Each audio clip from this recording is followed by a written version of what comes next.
All right. Welcome back to the second episode of the Makers Inc. podcast. Today, I've got the great fortune of talking to my good friend, Jamie Debole, who is the founder and CEO of GlobeKick. He's going to be sharing some of his experiences, the company that he's building today, and some of his experiences in the past. So maybe, Jamie, if you'd give us a little intro to who you are and what you've been up to. Sure. To kind of quickly, bring you up to speed, I suppose, like I've been dabbling in entrepreneurship for a long, long time and never actually had maybe a traditional job, so to speak. And all these experiences have brought me to where I'm at today, or at least feel like they have with what we're doing with GlobeKick, which is quite a bit different from all the other businesses that I'd been involved with prior to this. Those were more service-based businesses, and in navigating various challenges that those presented. GlobeKick is more of a travel technology company that makes it easy and fun for couples to plan their perfect honeymoon.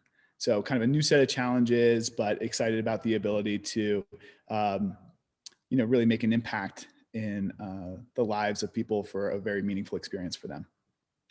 Awesome. Well, maybe if you could take us back in time and share sort of your first experiences with entrepreneurship.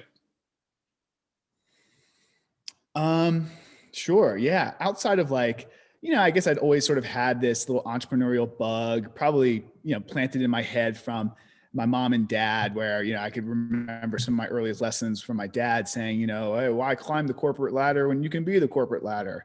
They both ran small businesses. It wasn't anything like big or overly, world changing, but kind of those seeds were planted early on. So I had a yard, lawn mowing business. I had, my own summer camps that were going, and I did that starting around like 15, 16 years old. And when I was graduating college, I was brimming with confidence, yet lacking in skills. But I was pretty bold and brash at that time, and thought, that was back in 2008.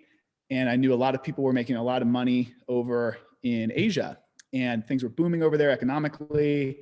And I ended up, essentially eschewing everything with my major to fly over there to pursue business opportunities, whatever might come along. I wasn't even sure what it was. I had some vague ideas of what I wanted to do, but just kind of threw myself into the fire and wanted to see if I could survive and come out on the other end. So I'd say that was probably that experience over in China was my first real experience with what I would consider like true entrepreneurship, where you're just dealing day over day with complete uncertainty and trying to navigate it and figure it out.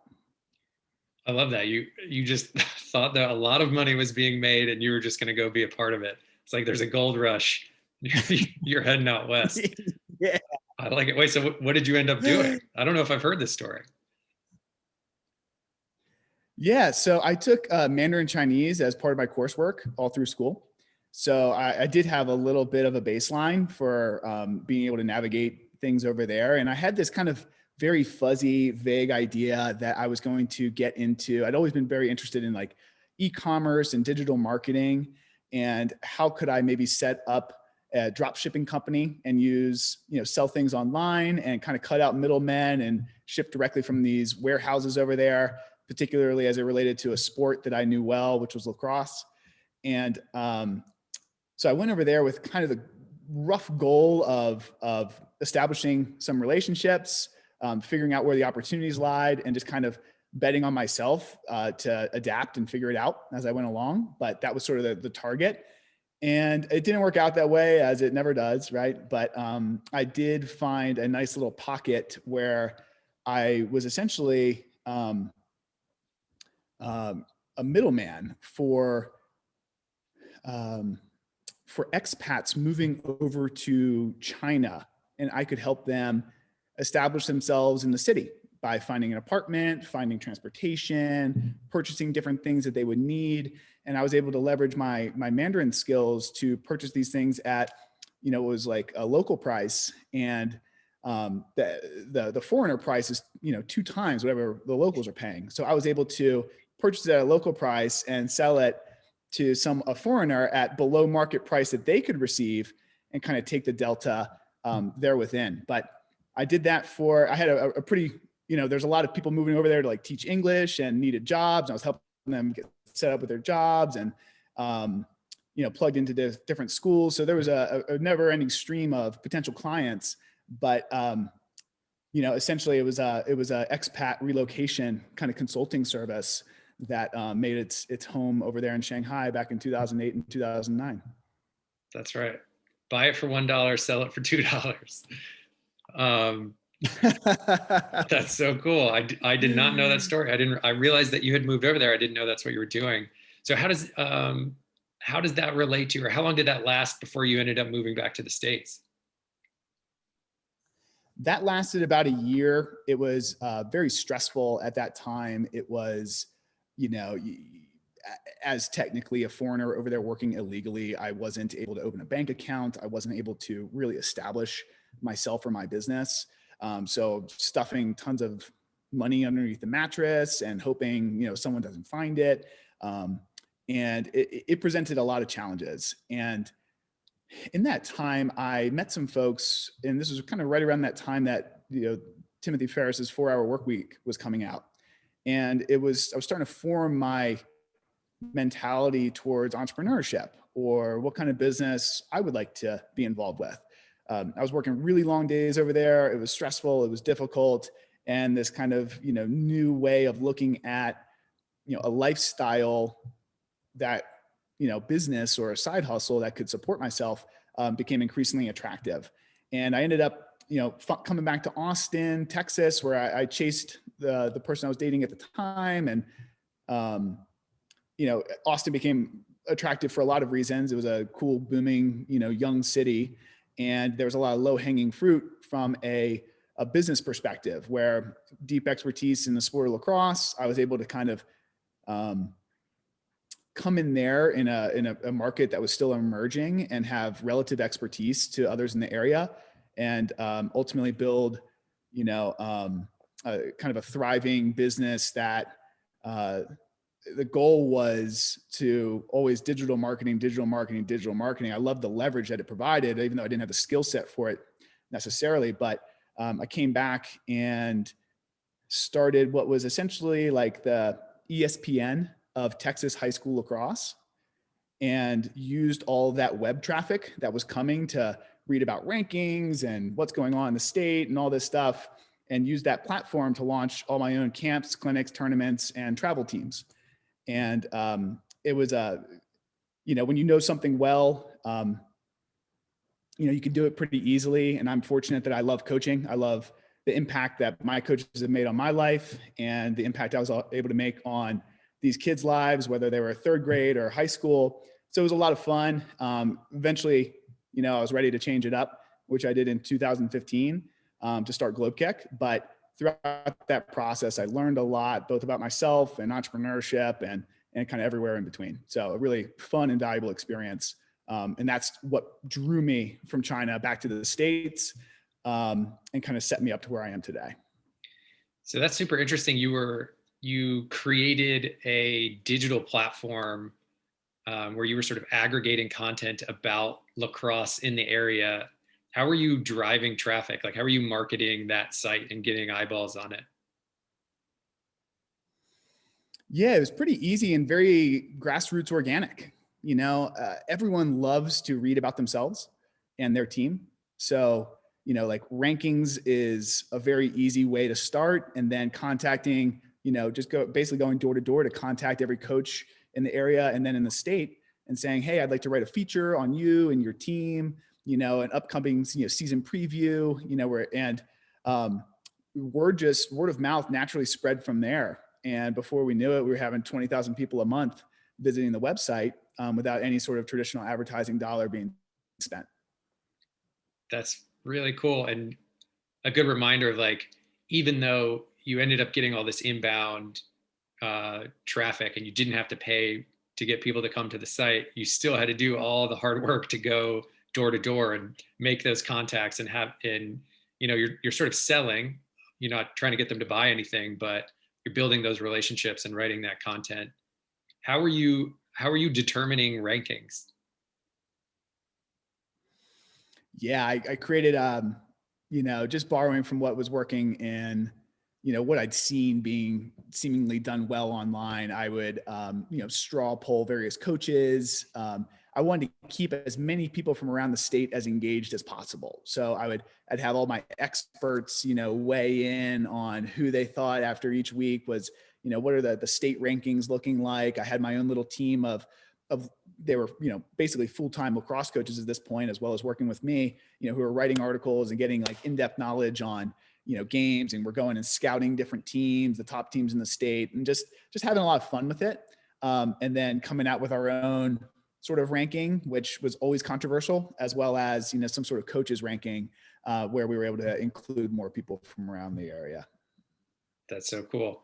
When you think back on that time running that business, what were some of the biggest challenges that you faced?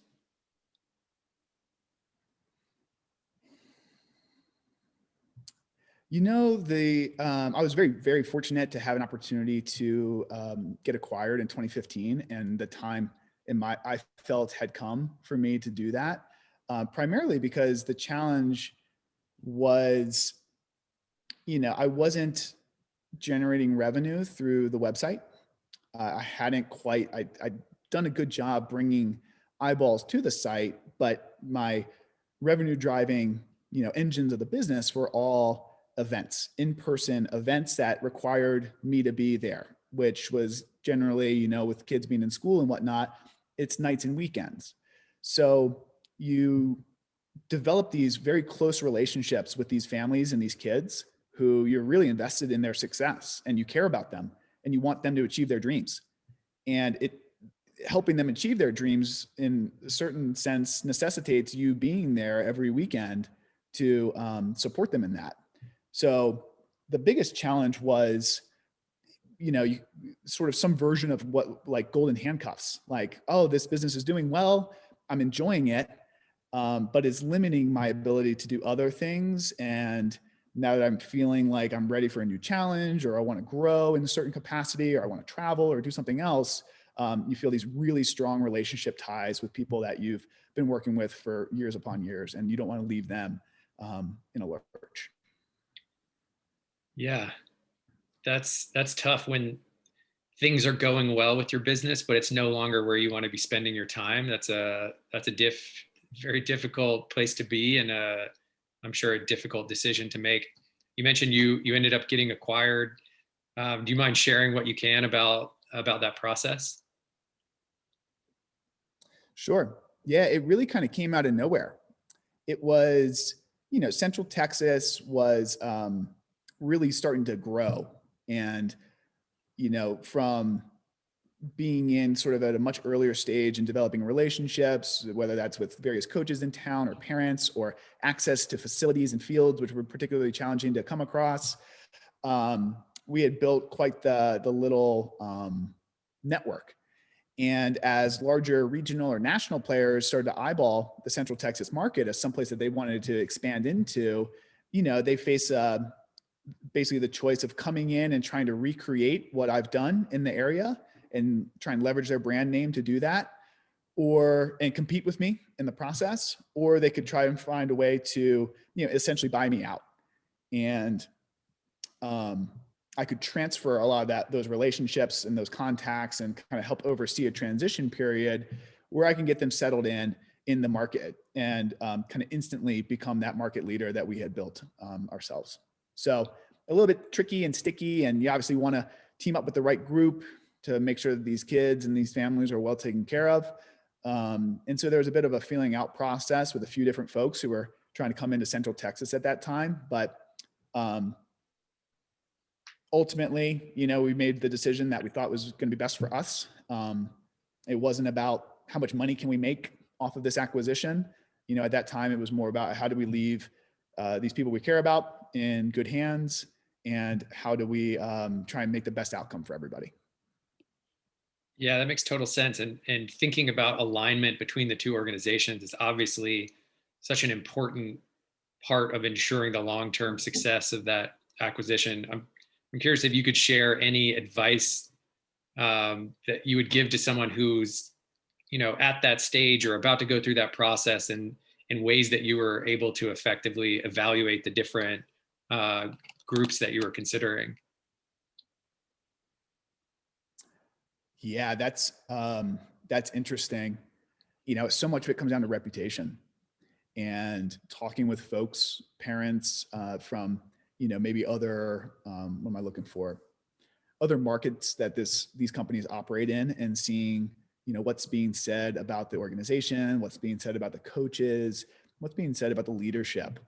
Do the parents feel like they're getting the value out of it, or do they feel like they're getting scalped? Because unfortunately, in that business, there's a lot of fiefdoms being created by people who don't really have the kid's best interests at heart. And on the flip side of that, there's a lot of others that aren't trying to grow the biggest business, but really do have their kids' interest in heart. So just kind of like exploring that and trying to figure out, well, what do I stand for, and then how do I team up with an organization that stands for something that's the same, if not very closely similar.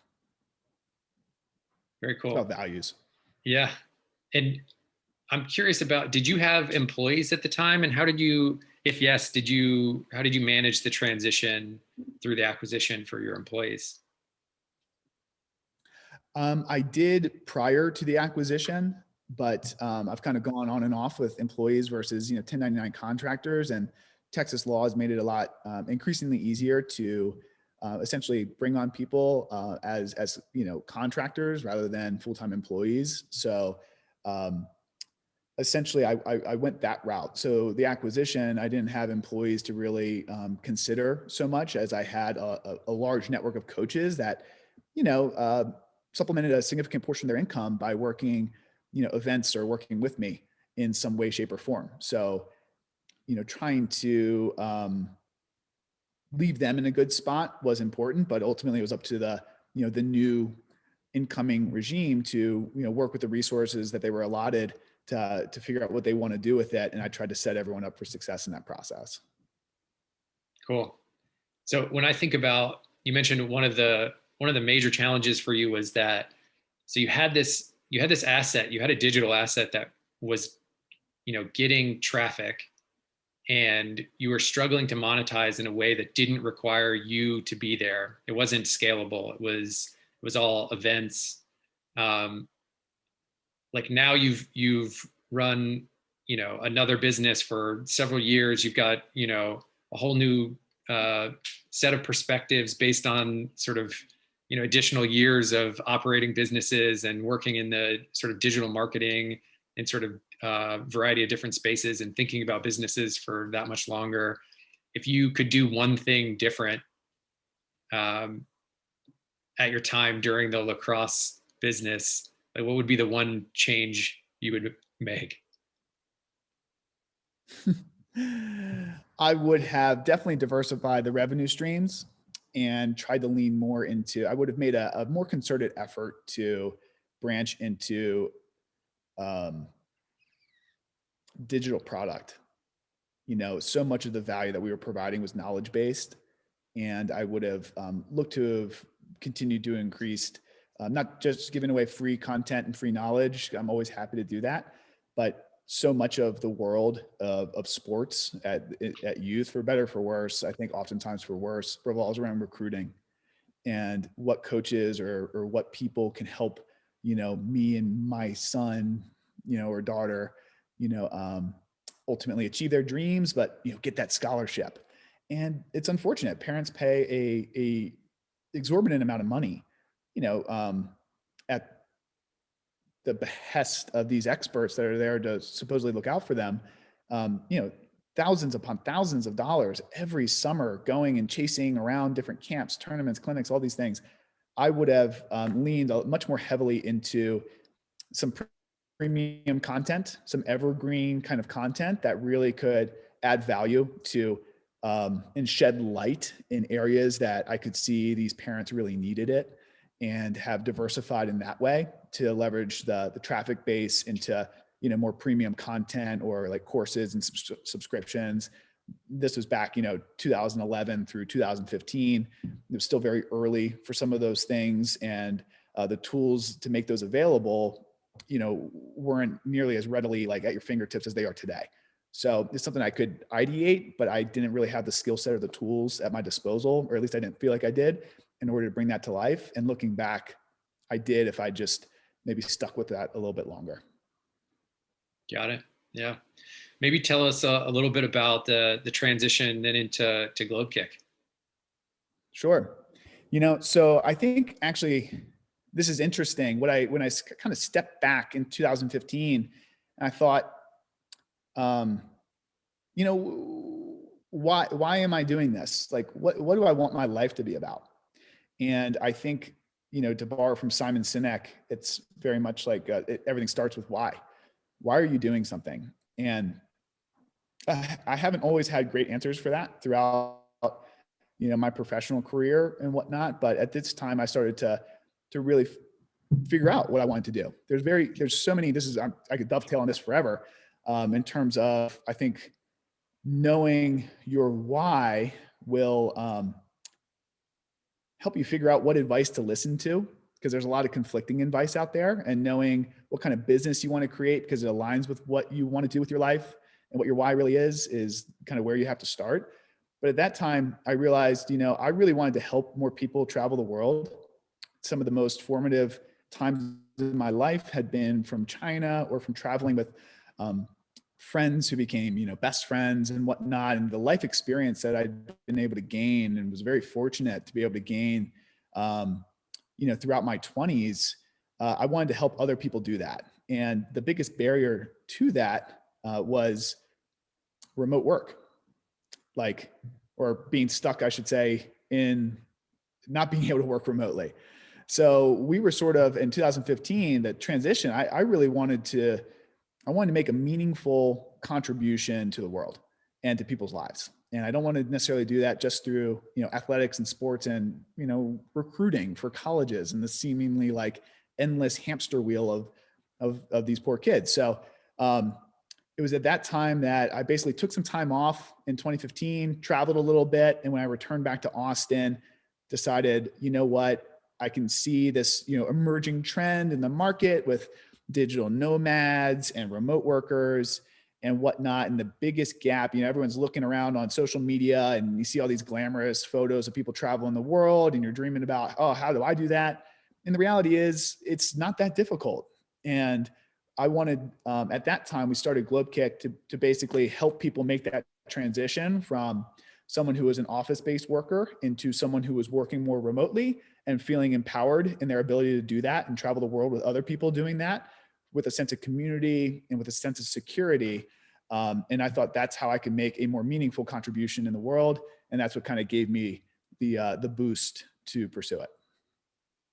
Yeah, such a cool idea. And I know you've traveled all over the place. You've taken people on trips around the world. What are some of the most like meaningful things you've been able to do? Oh God. For me, it's always about the people. Like some of the adventures are amazing. I can think of like the ones that immediately come to mind might be, like camel trekking in the Sahara and sleeping in the desert, or like dog sledding in Norway under the Northern Lights, and going through, Cambodia and working on an elephant sanctuary. And all these experiences were fun and amazing. But what really made them amazing is the people you share it with and the people you meet along the way and develop relationships with. So each one's a bit unique. And what we found through, years upon years of doing this, whether it was a 1-week trip or a 3-month trip, the bonds that are formed when you're forced to be vulnerable yourself, and somebody else that you're traveling with has to be vulnerable because you're in a new situation and have to rely on each other to figure it out together. The bond that gets created is so much deeper than just kind of going about your day-to-day life in an environment that's comfortable. And those were the most rewarding experiences. And I look back on the friendships and not only that I made, but that, people that were traveling with us were able to make with each other and with some locals. Those were the ones that, that's what really stands out. Yeah, that's so amazing. I mean, the combination of the opportunity to get to travel the world and make that a business and get paid to take people to new places and experience it with them, And then also, like you said, to actually build those relationships with the people that you were working with, but also the people that you were taking on those journeys. That's I imagine they were some incredible years hopping around the globe. They were, but it sounds more glamorous than it is. Like, it is stressful. And those are some of the most difficult years of my life. Like, I know it sounds like cool and sexy and all that stuff. And at times it was, but, we've evolved Globekick to where it is today because of a few reasons. One of which was the juice isn't worth the squeeze. Like, the stress of that kind of business is extremely taxing and challenging to scale and support, because you're only as good as your last trip, and you're only as good as the trip coming up. And to kind of get over this threshold, I know you've got experience, with things like this, especially like events-based businesses. It is very challenging, and you can get yourself into financial trouble pretty quickly, if you're not careful in how you're managing the dollars. So yeah, it was awesome, but it was challenging, and ultimately, like, spectacularly failed in some ways. Like, our original business plan that we were really, pursuing just blew up in our face, and we, misjudged the market. And yeah, it was a wild time and a great learning experience all in all. And I'm grateful for it because it's brought me to where we are today, but far from like the glamorous, vision that it sounds like, when you say you're traveling the world and getting paid to do it. It wasn't quite like that. Got it. Yeah. Do you mind sharing a little bit about sort of what your business model was and how the sort of unit economics worked or did not work for a trip? Yeah.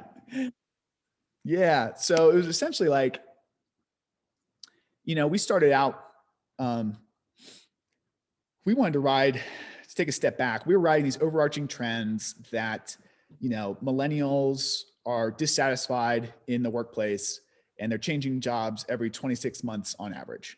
And the cost to a business to re-recruit, rehire, and retrain that employee, it was exorbitant. The learning curve, the whole thing that's involved, you just have constant turnover. It's very challenging for the business to, really sustain its momentum. So what we had ideated was a way for businesses to offer to certain employees that had the ability to work remotely.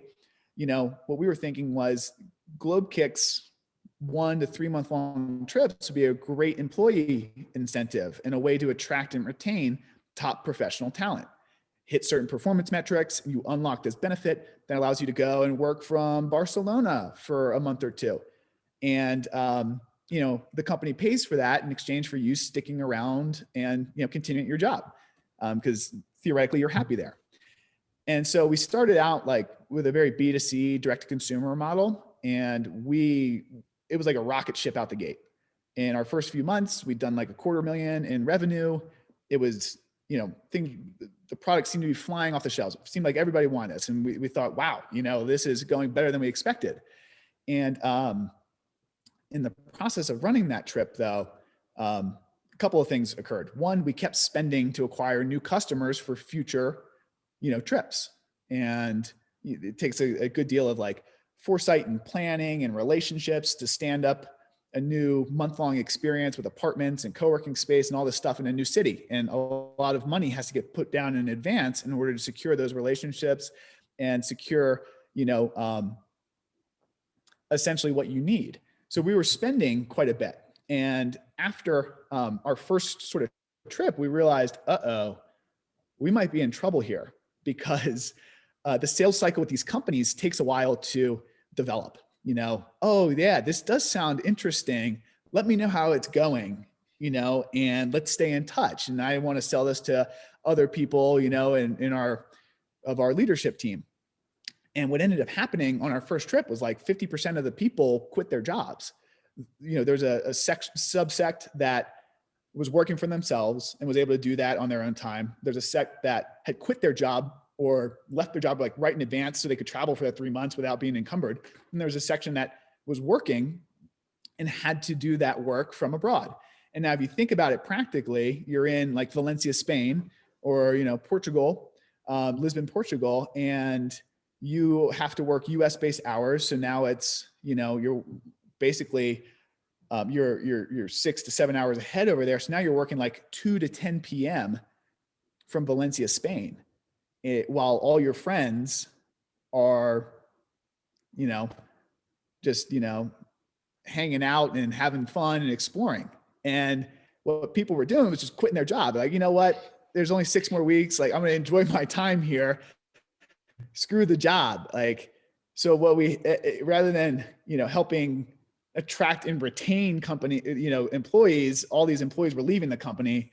And we quickly realized that, oh crap, the model that we thought seemed so clever and seemed to be working so well at the gate, had some serious structural flaws. And now we were in this weird cycle of we've made commitments further and further out in time. And, do you keep spending in order to, meet a minimum threshold to make these economically viable? Or how do you start to navigate kind of across this platform? And so it was a pretty interesting time there. And well, in hindsight, we certainly misjudged the market, misjudged our product's ability to meet the needs of the market, and ultimately got ourselves in some hot water in the process. Do you think you would have been like, so selling through to the companies was an interesting, excuse me, an interesting idea. I could see now with the story that you just told why it wouldn't work, but obviously that's in part why you have to try things, is to solidify whether or not they will work. Do you think it was possible for you to find enough people who were in your first two segments that you described? So people who are working for themselves remotely, or who were out of work for whatever reason, to keep the business moving forward without the sort of added need for selling through to businesses?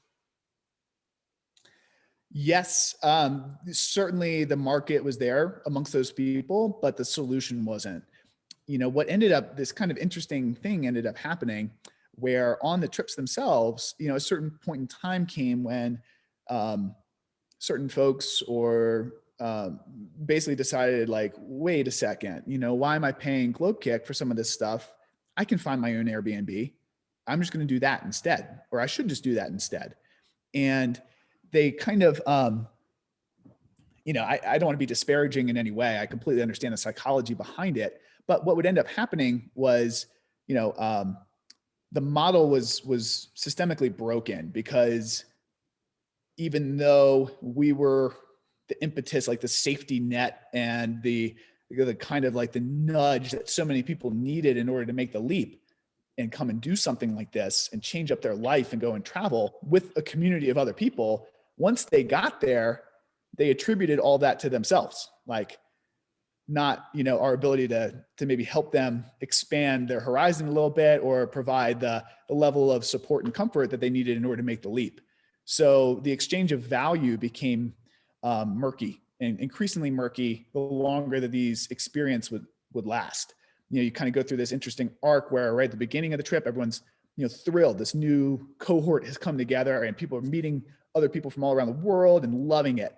And as time goes on and those relationships come from something that's new to something that's familiar, people start scratching their head and saying, well, next month, maybe I don't want to pay Globekick to continue with my commitment here. Why don't, the four of us really get along really well? Why don't we go and do something on our own? So we knew that there was even though there was plenty of those folks that we could, in theory, go after as part of our target market segment that weren't affiliated with the companies that would be sending them over there, even then, our product that we were offering wasn't the right product. Got it. Yeah, that's a tough reality to come to terms with. How did you and the team that you were working with sort of have those conversations? And was there a straw that broke the camel's back, or was it just a little bit over time, and then eventually you decided you need to make a change? Oh, it was a disaster. It was a disaster. I'd say like 6-7 months after launch, I pretty well made up my mind that this model wasn't going to work and that we needed to make adjustments. I had a co-founder, quite literally, I presented a plan that I wanted to pursue, as something that I thought would be, more compelling based on what we'd learned up to that point in time. And I had a co-founder flat out refuse to do any sort of work that wasn't this initial product that we had launched. He wasn't going to work on it. We're free to do it, but he won't. Just complete, like, you know, just ejected out of this thing. And it had a ripple effect where all of a sudden, I think this can happen, and it's easy to happen. It can easily happen in amongst startups, especially when they're new, is you get into like politics and you spend time dealing with people issues amongst a small team that isn't helping you get anywhere. And we got mired in that for some time. And ultimately, it felt like what we'd started with, and this camaraderie and this strong, cohesive group that was going to change the world. And, we were out there, we were speaking at South by Southwest as thought leaders in our industry. We had such confidence in where we were going, and it seemed to just disintegrate amongst essentially founding team infighting and jockeying. So yeah, that was tough.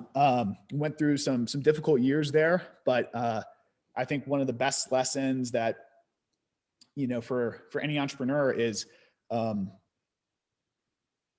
I took a lot of comfort in, believing that there was a real problem here. People want to travel. It is difficult to plan that trip or to get over that hump to go and have these experiences. How do we help bridge that? How do we help people who want to do things go and do them? And there's a major market opportunity. And basically what we said was, we're going to hang in long enough to figure it out. And we're going to bet on our ability to adapt. And ultimately, stay in the fight. And I think that's like one of the biggest lessons that I've been able to learn has been, you only fail when you quit. Everything else is just a hurdle. It doesn't mean that you are cavalier or, shouldn't be thoughtful in the choices that you make. You don't, knowingly run off a cliff. You have to analyze it as you go, but just stay in the fight. Yeah, I think that's maybe the thing that I'd want to commend you on is, so I've in part been kept abreast as you've been on this journey. You've shared updates along the way as just a friend who you knew also was interested in entrepreneurship and was doing a startup. And it's really been, just inspiring to see how much you've been able to, put up with and, soldier on and learn from your mistakes and continue to pivot. And, so many people quit. And like you say, it's failure is when you quit. And if you don't quit and you just, when things don't work the way you want them to, your opportunity is to see that as a learning experience and an opportunity to pivot into something new and better. And the number of times you've done that with Globekick and leveraged what you learned from in the past to make something new and better has been inspirational for me. And it's in part why I wanted to talk to you today, and in part why I've been excited to be helping out with some of the new stuff that Globekick is up to today. So maybe this is a good opportunity to share sort of how the company ultimately has pivoted. Yeah, thank you, Grant. I really appreciate that. It's hard in those moments for other founders that are out there and you're going through it and struggling. It's hard. The number of times I've heard, oh, if you don't get to this milestone, then you should take that thing out back and shoot it. From people who are standing on the sidelines. They don't know what's going on. And you can't listen to that stuff. You have to trust your inner knowledge and inner knowing. And I think that's really bad advice and really misguided advice from a lot of people who really don't know, what your real goals are. And, I think just to before transitioning into Globekick a little bit more, that's why it's important to come back to your why. the downside risk of stopping seemed way too high to me to swallow, even if the path ahead didn't seem particularly clear at the time. So, soldiering on becomes much easier when you know why you're doing it and you trust in your ability to make it happen. And, you know, so yeah, so where we've now kind of broken through a little bit is essentially with Globe Kick. We see a real opportunity to there's this trend that's occurring in many industries. You see it all over the place. This paralysis by analysis. The information age has created an overabundance of options and choices for people. And we as consumers, all of us, pay for some level of convenience. Help me make this decision easier. If I go into a library, I don't want to have to, it might have any book that I want to read, but sorting through all these books to figure out which one I really want to check out from the library is an overwhelming proposition. I need a more efficient way to get through this information to find what makes sense for me. And, when I touched on earlier with Globe Kick, it's about meaningful connections through travel. When we started looking at it, we thought, wow, think about the partnership that happens between a couple who chooses to embark on a lifelong journey together, whether they're married or not. Those sorts of deep experiences with one another. How can we help, strengthen those relationships through travel? And so honeymoon started to become very clearly into our focus in terms of, wow, we can provide, hopefully make that, trip of a lifetime, a life-changing experience that people want to enjoy together. A lot less intimidating to plan and a lot more fruitful for the couples themselves. So what we're doing with Globe Kick is, essentially just a deeper level of personalization and getting to know travelers, and then, helping to essentially streamline the process in a more fun and visual way so that travel planning, is, hopefully almost as fun as going on the trip itself. And we see an opportunity to do this, not just in, for couples, but maybe for the travel market at large as well. And it's just it's an exciting thing to be working on. It's the culmination of all of that experience that we've had over the years about how people want their own personalization and trips that you're just pushing people into the bucket to try and satisfy all of them. And when one felt swoop is not the solution. It's about deeper personalization and connecting people with the places and experiences that are going to be best for them. Yeah. And as you transition from what has been primarily a service-based business to a product and technology business, what have been some of the biggest challenges so far? Not knowing what I don't know. So, I think that's a real challenge when you do anything new for the first time. You can research and you try and learn, you try and soak up as much information as you can from people who, whether they're one step ahead of you or 10 steps ahead of you, or have gone through the whole cycle, many times over, trying to soak up that information so you can make the best decisions for your business. Because ultimately, as a founder, you're responsible for those decisions. You can't outsource to somebody and say, well, tell me what to do. You have to ingest that information and then try and make the best decision possible for your business by surrounding yourself with, the smartest, most capable people you possibly can. So doing that in something that's new has been obviously challenging. I've learned so much about technology and product development from you and the folks around me that has been invaluable, and it feels like a learning experience every day. But definitely, in the back of my mind, I'm always thinking, is there something about this that I don't know that could help me make a better decision? Because ultimately, it's all about decision making. And if I can be right with my decisions more often than I'm wrong, I'm going to end up in a good place. And if the opposite's true, then I'm going to end up in a place that I don't want. Have there been any resources that you found particularly helpful? Having the awareness that there's a ton of stuff you don't know is the most important first step. Just thinking about someone else who's going through this, I've spent basically my entire career working in digital product design. So sometimes it's hard to put yourself back in the shoes of someone who's doing it for the first time. have there been any resources that you found particularly helpful in the transition? That's a good question. I can't pinpoint anything specifically, um, but I will say that knowing what you want to listen to, or who you want to model after, and who you maybe can politely ignore because it's not the kind of business that you want to create, is maybe the most important thing in terms of sifting through information and figuring out what you want to pay attention to and what you want to discard. And I to give an example, well, a few people that I really have enjoyed learning from and have decided I want to continue to model after, are like Naval Ravikant or Peter Thiel's 0 to 1. Some of these books have been very impactful, The Lean Startup, very foundationally impactful for me. And, as you can get all sorts of conflicting advice like, oh, you need to raise money, or don't raise money. That's the stupidest thing you could do.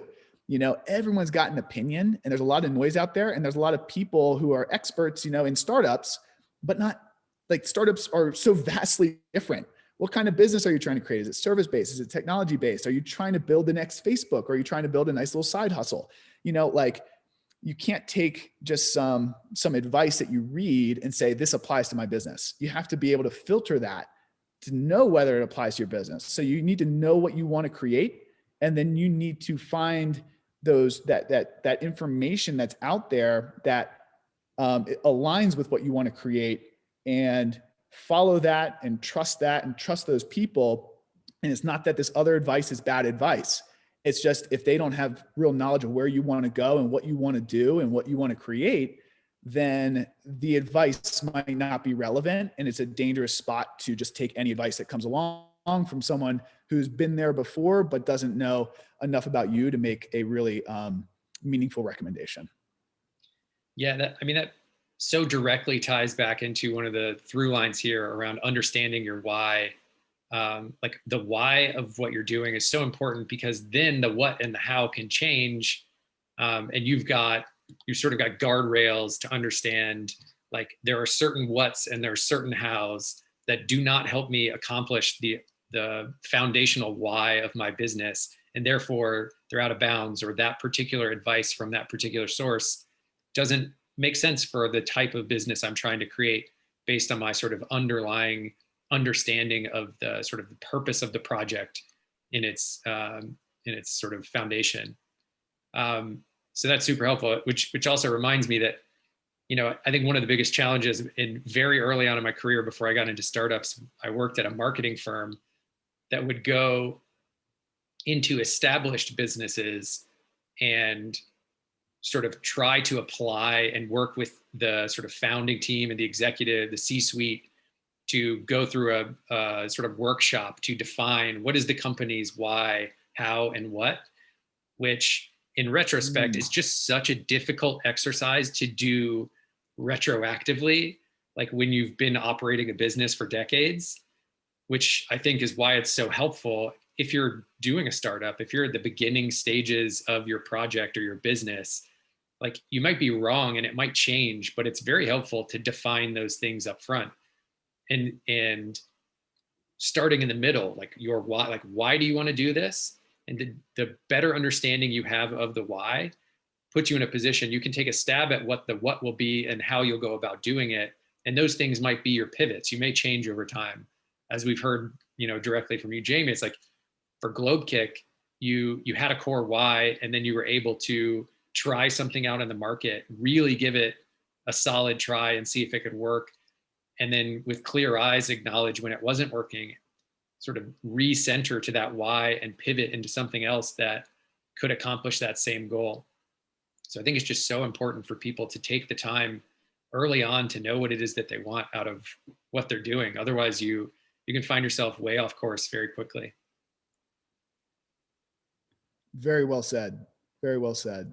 Completely agree with that. If for anyone that the Simon Sinek's "It Starts with Why" is such a great book. I revisit it, frequently, and I think if someone hasn't read it yet, it particularly as a founder, it's such a foundational book as well, I think, to begin with. So one thing that you said that I want to revisit is when you were talking about your sort of introduction to entrepreneurship, specifically when you graduated from college, you moved to China, you equated the uncertainty of that experience of not knowing what you're going to do with sort of your real first experience with entrepreneurship. And so I think it's an interesting way of, and I know you weren't necessarily defining entrepreneurship that way, but I think it's really important to acknowledge the uncertainty, because it is, at least in my experience, it's embracing that uncertainty is sort of a prerequisite for taking the leap, doing the startup. You have to acknowledge that there's so much you don't know yet. You don't know where you're going yet. You don't know where you're going to end up. There's no map. You just have to kind of embrace it and get started. Maybe if you could tell us a little bit more about, like, how do you come to terms with that uncertainty? How do you become comfortable with it? How do you move forward, even when there's so much ambiguity? Yeah, that's really interesting. That is really what it in so much for me that it boils down to. It's part art. Entrepreneurship to me is part art, part science. And again, it very much depends on what you're trying to build or what your goals are with it. If your goals are just to make, some quick cash to support yourself, or if your goals are to do something, more artistic and do something no one's ever done before, or if your goals are to, try and change the world on the largest scale possible, all of these paths require a level of uncertainty and ambiguity that you have to navigate. And I think it was Ben Horowitz in the Hard Thing About Hard Things. I thought when I read that book and heard his message around, the hardest part about being a founder is managing your own psychology. And I thought that was a very apropos and salient point, because I'd say in managing, it's very difficult. You're constantly, you have to figure out how to tame your mind in order to make good decisions. And for me, meditation has been the most impactful way to help me tame that monkey mind, sleep well at night, and maintain, the level of confidence and level-headedness that I need to continue on. But there's things that you can do or not do to help you manage that psychology. Things like going into debt with your startup very much increases the pressure and makes the psychological burden of dealing with that uncertainty that much more challenging. Not having good people around you and feeling as though you're going at it alone is something else that increases that pressure. So having some semblance of like stability and trying to make, sound decisions, knowing that you don't have, in a startup, you're never going to feel like you're on firm ground. It doesn't matter whether you have, zero in the bank account or $1 million in the bank account. The problems just get harder and harder and harder. It doesn't get easier as you go on. And so you always need to try and be setting yourself up to not take on more, knowing that whatever you're working on here is going to have plenty of challenges. And let me, in hindsight, moving to China and trying to navigate that in Shanghai and take on that uncertainty while trying to start a business was just like an absolute pressure cooker. One of them in isolation is fine. Putting all of them together is much more challenging. So trying to remove variables so you can stay, if your goal is to build something meaningful for whatever your goals are, I'd say removing distractions or removing variables as best you can is, I don't know if that answers the question, but that's how I interpreted the question. Yeah, no, for sure. That's really good advice. And I think sometimes you're not completely in control of all the variables, but there are almost always some variables that you are in control of, that you can make changes in your life to make things easier for you. And like you brought up meditation, which can be just so powerful for people. But things like just making sure that you're sleeping, making sure that you're eating healthy and exercising. I think that sometimes there's an appeal, and there's like an allure to, hey, I'm at the beginning stages of a startup. I'm going to work all the time. I'm like never going to sleep. I'm going to ignore everything else in my life. And ultimately, I think that's detrimental to the startup. There is a point of diminishing return, and there is a point where um, maybe you do need to make some sacrifices early on, depending on sort of what's your values and what's important to you. But being really wise about some of those like foundational things that can impact your mood and, like you said, your psychology, like rest and food and the meaningful relationships in your life outside of work. There are certain things you don't want to compromise on too much. Couldn't agree more. This might be a little like fear of it being interpreted as woo-woo or too meta. I do think the external world responds to whatever's going on inside. So if you're in alignment with yourself, you feel good about yourself, you're taking care of yourself, then you carry that confidence in the world. And the world responds accordingly. New opportunities come into your life, new relationships or improvements in your current relationships. Everything gets a lot easier when you start with this. And you can control this. You can control your mind, you can control your body, you can eat healthy, you can exercise. And I completely agree with you. Long term, it's the best thing you can do. And there are times when you have to toggle up and maybe go into sprint mode and hustle and grind for a while, but doing that end over end is long-term detrimental, without a doubt. And I know that because I've done that and I've seen where that's gotten me. And yeah, that's learn the hard way for me. So yeah, I Yeah, no, completely agree and with you. just to close the loop on that, it's so interesting too, because I think the biggest mistake that people make is they forget, as you mentioned, that decision making is what it's all about. It's all about making the best decisions as frequently as possible. You're not always going to make the right decision, but it's about sort of increasing your percentages of good decisions. And all of those things we talked about, when you start to lose sleep or work out, or like the relationships within your coworkers and within the company are bad, and you're not trusting each other, and yeah, your decision making goes down, and that's you can work 90 hours a week forever. If you start making bad decisions, it doesn't matter. Obviously, it's going to end up badly. 100%. So obviously, this is a podcast, a conversation. It's part of like a larger project that I'm working on, Makers Inc. And it's all about startups and really my goal with the project is to share my experiences, my skills, and provide access to resources that I wish I had when I was first starting out. And so through conversations like this and with other people who've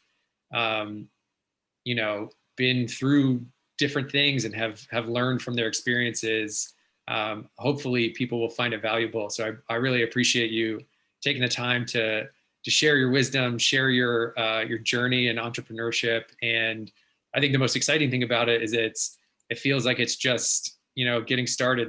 There's a bright future for Globekick. I'm excited to share more broadly with the channel here some of the updates that we'll be rolling out pretty shortly on the Globekick front.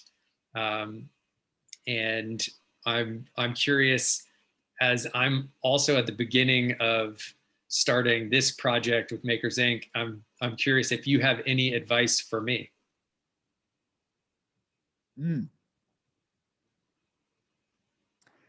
first of all, thank you. I've learned so much from you already, and your entrepreneurial experience should not be discounted in any way, shape, or form. In addition to your product design experience, I've learned so much from you. I'd say the advice that I have for you, and really for anyone starting out and building something new, and that's taking the leap and is taking action steps towards it, and not just thinking about it. You know, it's kind of funny. I've heard this so many times and not applied it.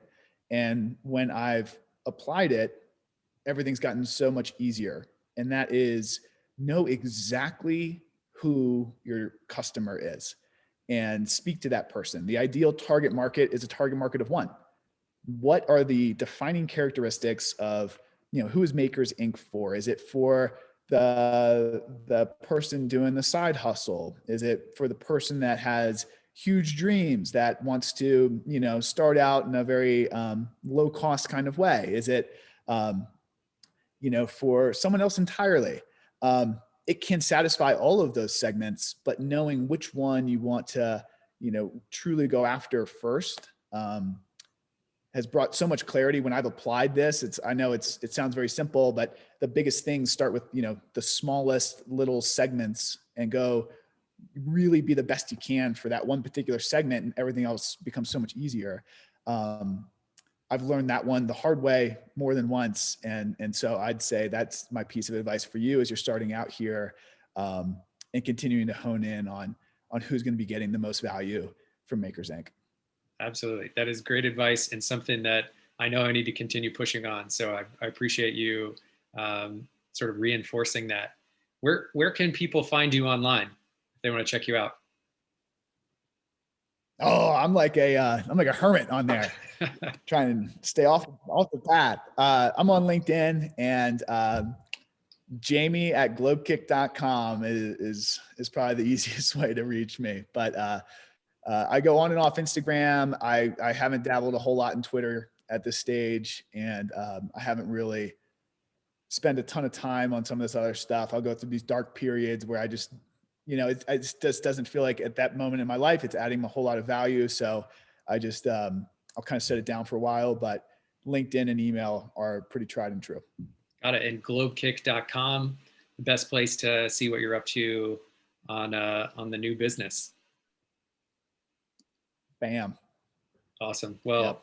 Jamie Debole, Awesome. I really appreciate it, man. Thanks so much for having me, Grant. Really enjoyed this. Absolutely.